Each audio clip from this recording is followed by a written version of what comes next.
오늘은 전에 이미 배웠는데 오늘은 좀 닮음이에요. 닮음.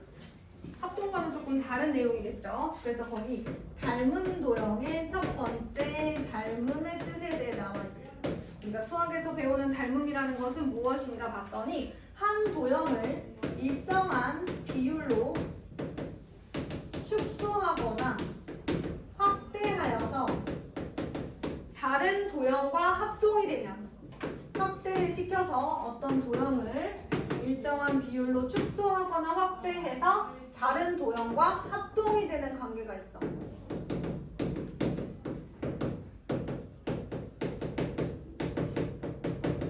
그런 관계를 가지는 두 도형을 우리는 닮음이라고 하는 거야. 예를 들면 어떤 삼각형이 하나 있는데 여기는 길이가 2고 이 친구는 4라고 할까? 이 친구는 5라고 하거든. 이렇게 생긴 삼각형이 있어. 그냥 내 마음대로 막 해봤어. 그런데 이번에는 4, 8, 10 이런 길이를 갖는 삼각형이 있는 거야. 그럼 정확하게 얘를 딱 다 두배하는 거죠.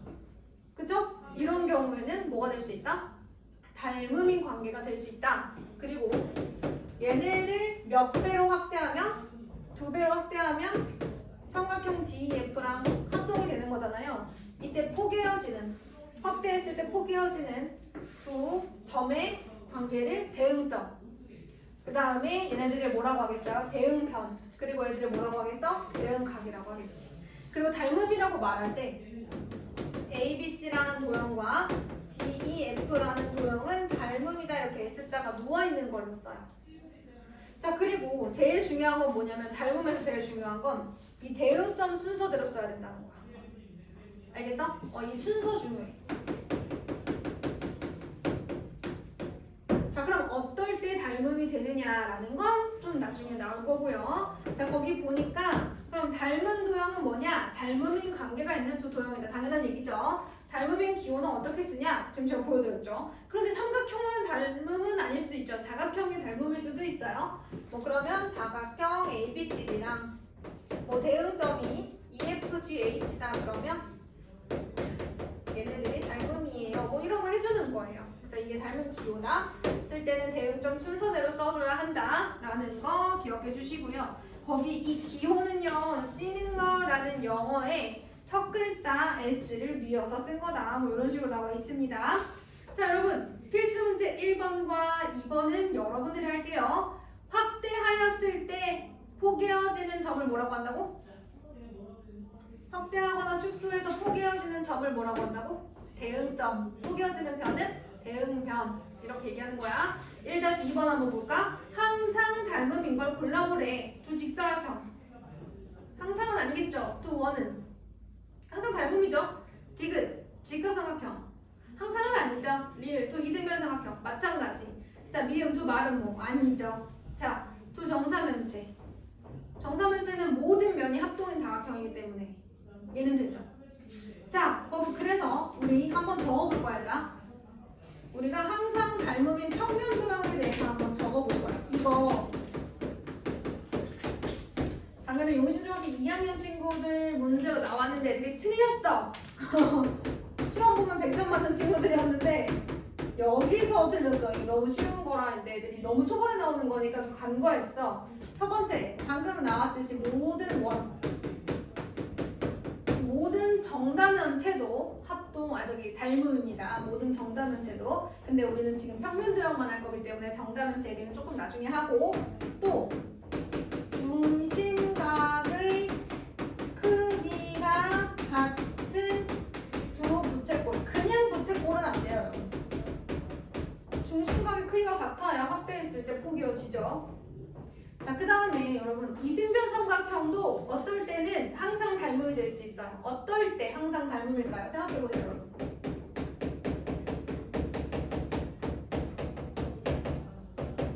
어떤 이등변 삼각형은 항상 닮음이 될까요? 확대하거나 축소했을 때 겹쳐질까요? 바로 꼭지각의 크기가 같은입니다. 중요하죠? 그 다음 정다각형은 정다각형인데요. 변의 개수가 같은 모든 정사각형. 이게 무슨 말이냐면 정사각형은 정사각형끼리, 정삼각형은 정삼각형끼리 언제나 닮음이다라는 거예요. 자, 이번에는 여러분 조금 더 있어요. 항상 닮음인 두 뭐겠어요? 입체 도형 한번 보도록 할게요.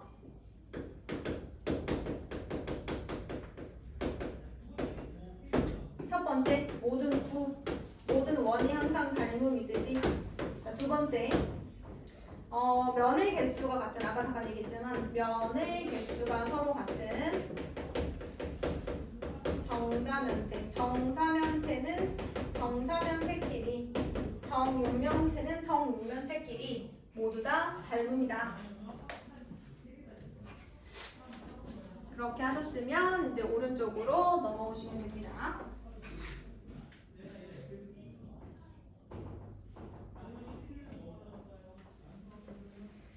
맞지. 잘했네. X로 할까? 양변 이거 약분부터 할까? 하고 양변에 다시 곱하면 나올 것 같은데? 자, 그럼 여러분들이 오른쪽 77페이지로 가서 평면 도형에서의 닮음의 성질 한번 보도록. 평면 도형에서의 닮음의 성질.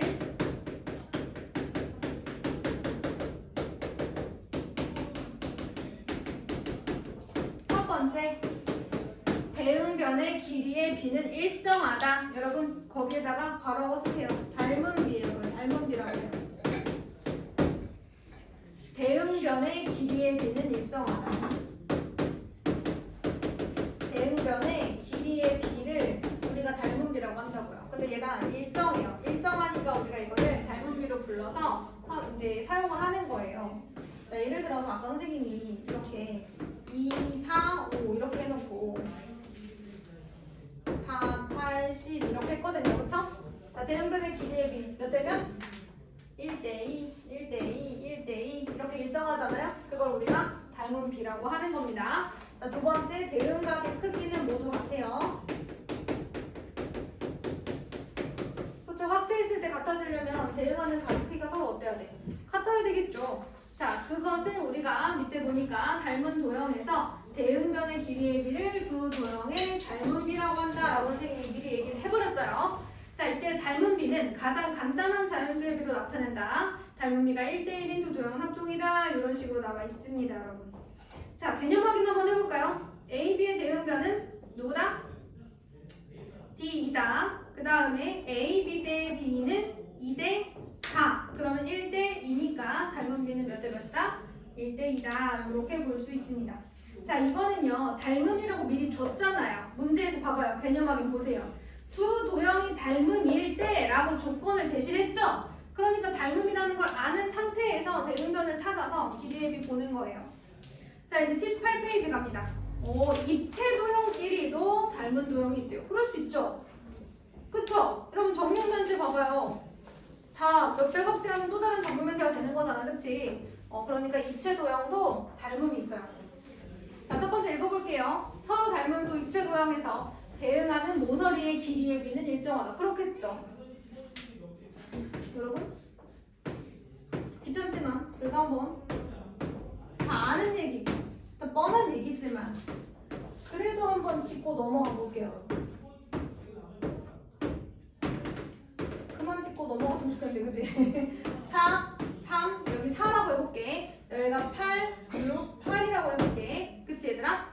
그러면 요 대응변 요거 대응변 요거 이렇게 가야 되지 않겠어? 아니 얘를 2배 확대했으면 얘도 2배가 돼야지. 그럼 얘도 2배가 돼야지. 그러니 모든 대응변의 길이의 비는 대응하는 모서리죠. 여기서는 모서리의 길이의 비는 일정하겠죠. 자, 그 다음에 아까는 평면 도형이었는데 지금은 입체 도형이잖아요. 그러면 얘와 대응하는 면이 있을 거 아니에요. 대응하는 변, 꼭지점 이런 것만 있는 게 아니라 대응하는 면이 있잖아요. 얘네끼리 서로 어떤 관계다? 당연히 닮음인 관계겠죠. 자, 그래서 두 입체 도형에서는 그 대응하는 모서리의 길이의 비를 닮음비로 한다. 네, 너무 쉬운 거라 여러분들이 할 수 있겠다 싶고요. 80페이지로 넘어갑니다. 80페이지로 넘어가고요.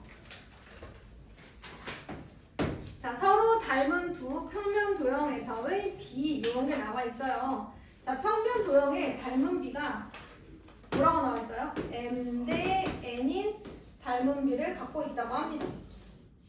이게 무슨 얘기냐면 여러분 얘가 MA, MB 이렇게 있으면 얘는 NA, NB 이렇게 하는 거잖아요. 그쵸? 그러면 MA 대 어디 갔지? MA 대 NA가 M 대 N이잖아. 맞니 얘들아? 이해됐어? 자 그러면 얘들아 이렇게 문자로 써져 있는 거 싫어 그치? 알았어 졸리니까 숫자로 써볼게 선생님이. 자 이 길이가 2, 4야. 요 길이는 1, 2라고 한번 해볼게. 닮음이야 그치? 그런데 여기서 이런 얘기가 나와 있어. 첫 번째 둘레의 길이의 비라고 나와 있다. 둘레. 그럼 얘들아 왼쪽은 2 더하기 1이 2개 있지. 자 동원아 이쪽은요 4 더하기 2가 2개 있죠. 그럼 얘의 또 2배잖아요. 그쵸? 정확히 2배잖아요. 곱하기 2는 똑같을 거고 그치? 그러니까 몇 대 몇이야? 1대 2겠지. 어차피 곱하기 2는 똑같이 한 거고 그치? 나눠주면 1이고 여기가 3대 6이잖아요.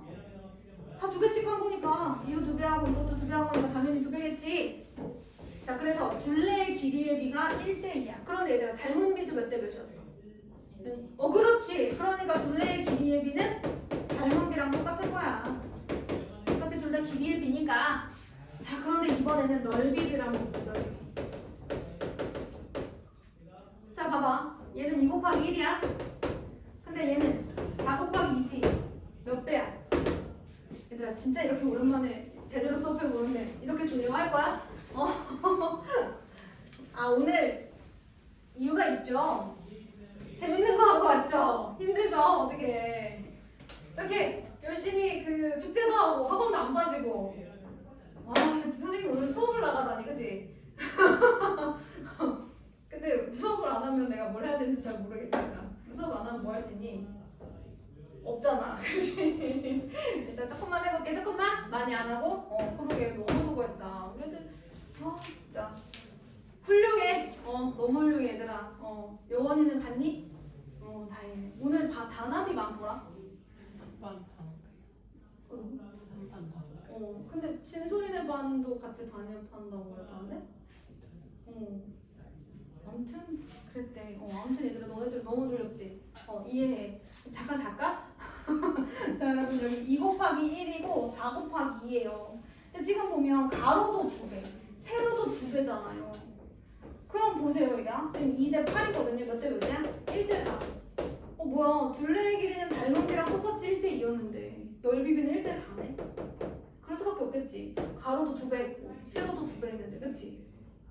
선생님 그래도 와닿지 않아요? 그러면은 여기가 A, B야. 자 3배씩 해. 응? 그럼 얘 넓이 몇? A, B. 얘 넓이는 9AB잖아.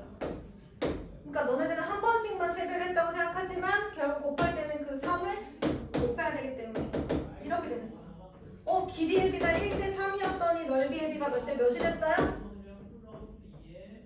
AB 대 9AB니까 몇 대 몇이야? 1대 9가 된 거야. 아까는 1대 2였던 넓이 비가 길이의 비가 1대 4가 됐어. 닮은 비 여기 있네. 닮은 비. 됐니? 자 그러면 닮은 비가 M 대 N이면 넓이 비는 몇 대 몇이야? M제곱 대 N제곱 제곱의 비가 되는 거야. 알겠지? 가로도 2배, 세로도 2배 하면서 제곱의 비가 되는 거예요. 그 다음에 둘레의 길이의 비를 안 썼어. 미안, 둘레의 길이부터 해야 되는데 닮은 비가 M 대 N이면 둘레의 길이의 비도 몇 대 몇이야? M 대 N 똑같아. 왜냐면 둘 다 길이니까, 그치? 자 그럼 넓이 비는 몇 대 몇이 되는 거야? 제곱 대 제곱이 되는 거야. 잘 모르겠으면 선생님 여기 2A라고 할까? 얘들아? 그러면 2A 2B니까 여기가 4A 2B잖아요. 그쵸? 그럼 길이의 비는 2대 3인데 넓이 비는 4대 9죠. 그쵸? 길이의 비는 2대 3인데 넓이 비는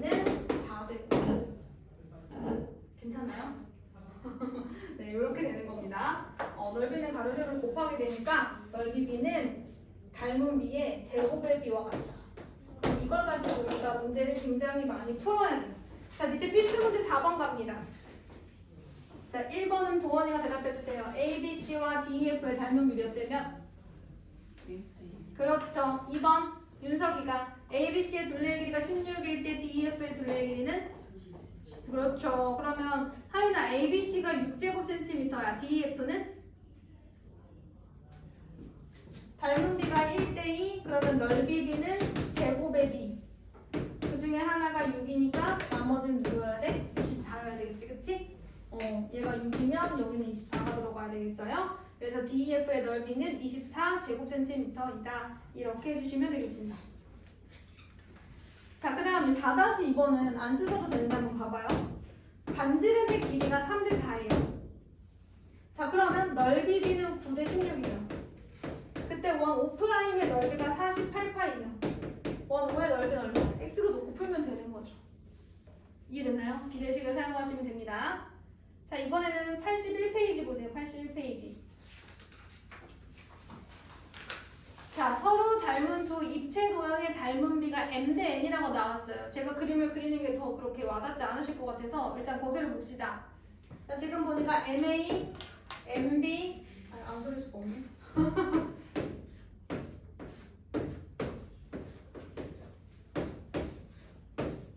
똑같이 못 그릴 것 같아가지고 제가 안 하려고 했는데 설명하려니까 힘드네요. 여러분 MA, MB, MC가 있고 NA, NB, NC가 있죠. 자, 길이의 B가 몇 대 몇이에요 보니까 M 대 N. 얘도 M 대 N. 얘도 M 대 N이죠. 맞아요?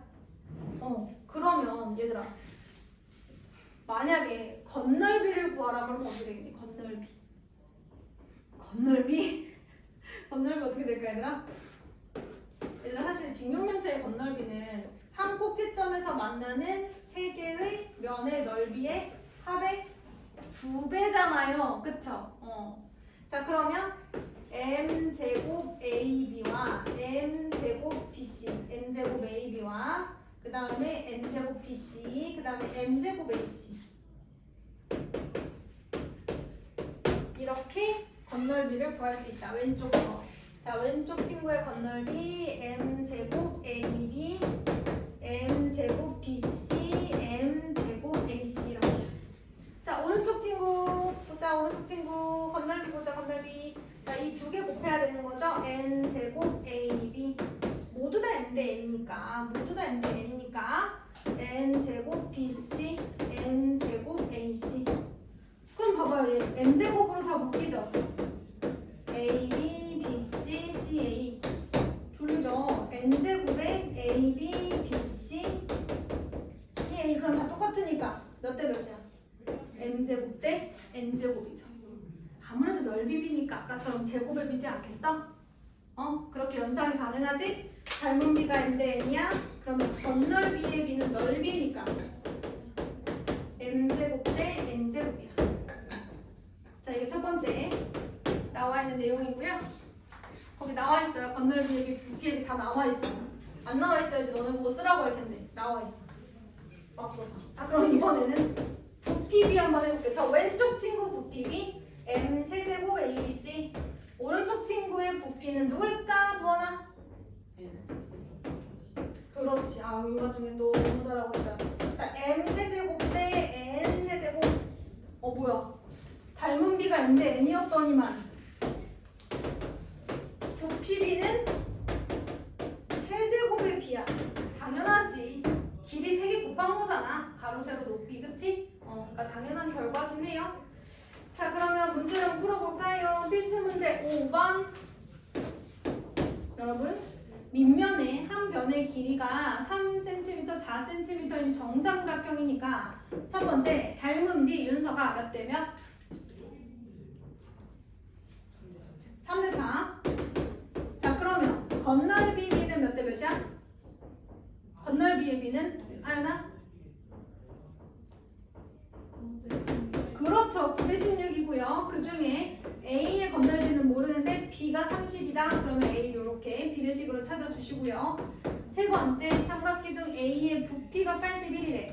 얘들아 닮은 비가 3대 4면 부피 B는 27대 그렇죠. 근데 A 부피가 81, B의 부피는 얼마일까? 뭐 이런 식으로 문자 제 마음대로 한번 써보도록 하겠습니다. 자, 그래서 여기까지 해서 82쪽까지 할 건데요. 82쪽에 4번을 저랑 좀 한번 해보겠습니다. 그리고 나서는 각자 한번 풀어보는 시간을 가져보겠어요.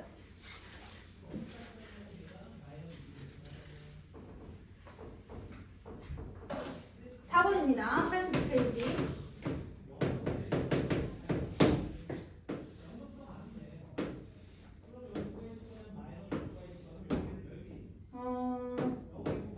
원뿔 모양의 그릇이 있어요. 높이가 원래는 20이었대요. 근데 높이가 12cm가 되도록 물을 부었다고 합니다.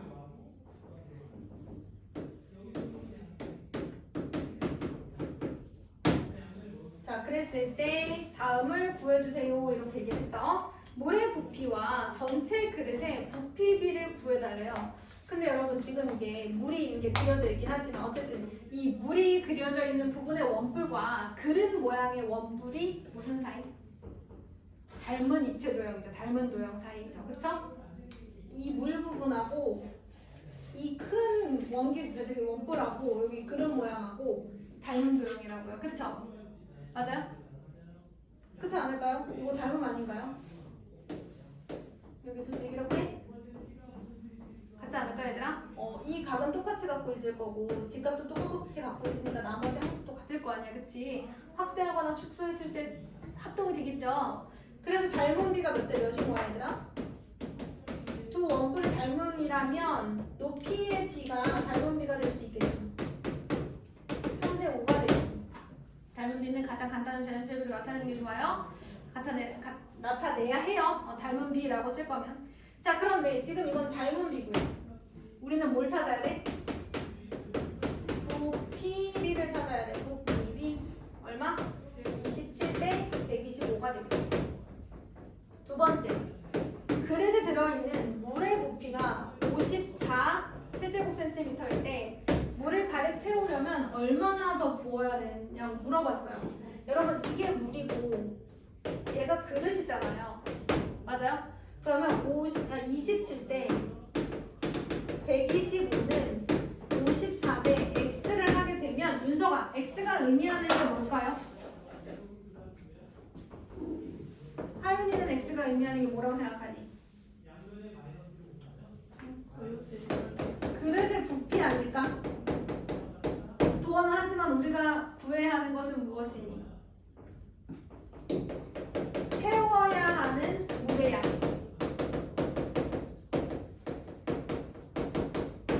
아셨나요? 채워야 하는 물의 양입니다.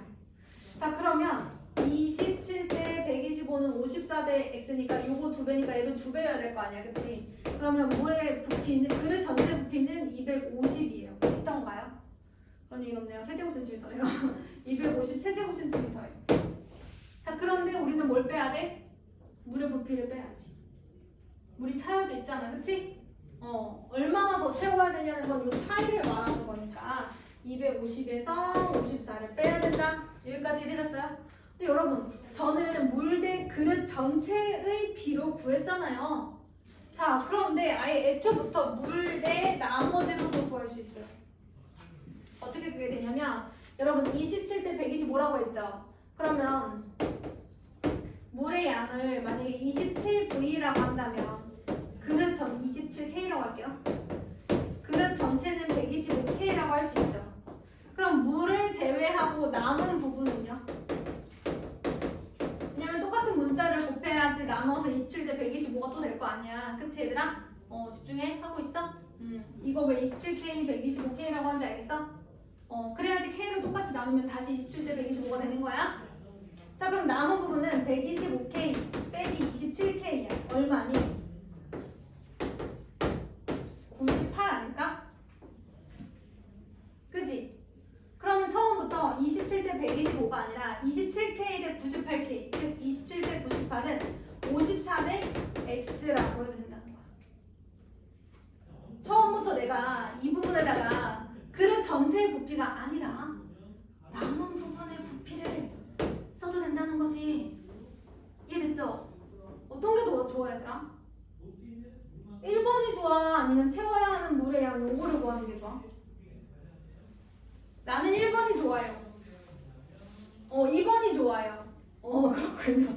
빼는 거 싫어하시는 분 빼도 괜찮은 사람, 그쵸? 그래서 어쨌든 여러분 마지막으로 구해야 하는 것은 채워야 하는 물의 양이다만 기억하시면 둘 다 괜찮아요. 저도 그냥 이런 거 쓸 때 있고 요거 쓸 때 있고 그래요. 요게 빠르면 요거, 요게 빠르면 요거 이렇게 쓰는 거예요. 알겠죠? 둘 다 알고 계시면 다 활용할 수 있어서 너무 좋습니다. 그래서 여러분들은 그 워크북이 아니라 요 개념편이죠? 개념편이라고 써있나? 개념편 82페이지까지 가지고